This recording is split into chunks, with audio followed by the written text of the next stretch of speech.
Hi there. My name is Jessica Carson, author of Wired This Way, and welcome to today's mini lecture on the orderly creator.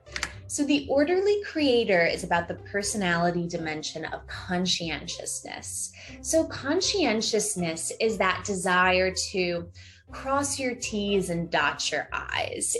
These are the people with perfectly kept spreadsheets with color-coded closets who are tracking every mile they run, dollar they spend, or beer they drink. These are the people whose lives run on, the trains in their lives run on time, or at least the trains in their workplaces run on time.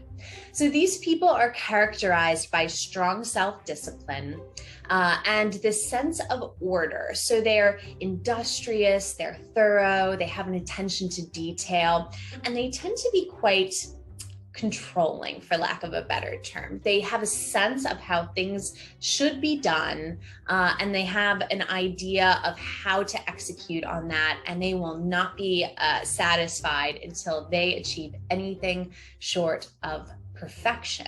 So when we start looking into the minds and bodies of the orderly creator, what we see is this ability to control impulses and delay gratification. So controlling impulses means, when you have that impulse to check your phone or to get up and eat a snack or to go out to the happy hour, you're able to control that. And delaying gratification means that you're able to sort of negotiate with yourself this idea of, okay, well, if I'm not going to happy hour tonight because I need to work, then I'll go to happy hour every night in 2 years when I sell my company. So it's this idea of sort of making a negotiation, an exchange with yourself.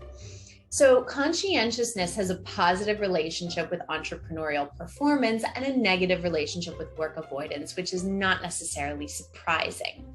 What's really interesting is that researchers believe that when you combine conscientiousness with a hint of disagreeability as well as openness, that you have really the perfect entrepreneur.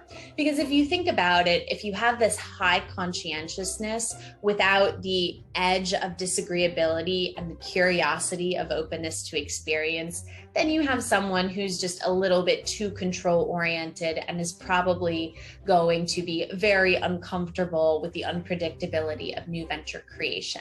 But when you layer in the disagreeability and the openness, you have really an ideal entrepreneur. But here's the caveat. There is a trade-off that comes with too much self-control. It requires energetic cognitive resources to constantly be tamping down on what we want to do. And so when we stay in that place for too long, when we're denying our needs, our desires, our comforts, we end up exhausting ourselves, burning out, or suffering from emotional distress. So the orderly creator's motivation is to create order in the world, to, really make the whole world sing just through creating this harmony and this order and this peace. The mantra is very much around controlling one's destiny. So there's this sense of, if I can control it, I can master it.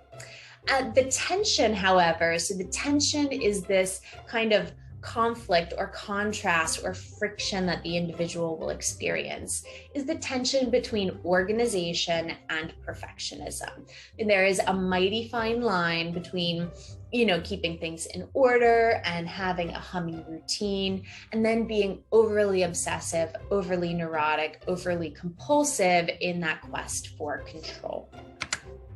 So as we look at the light and dark qualities of the orderly creator, we see on the light side attentiveness, impeccability, being deliberate, being discriminated, being regimented.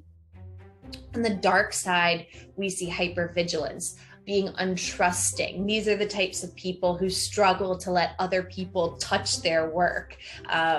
I can absolutely be like that. If we have a sense of how we want it done, we don't want anybody else, smudging their fingerprints on it, or being too militant and too controlled in their relationship with work. Because while entrepreneurship does require a lot of self-control and self-restraint, it also requires spontaneity and openness and adaptiveness. So I encourage you to now go and read the chapter on the orderly creator, and you will find plenty of tips on how to keep your orderly impulses under control, but not too much control.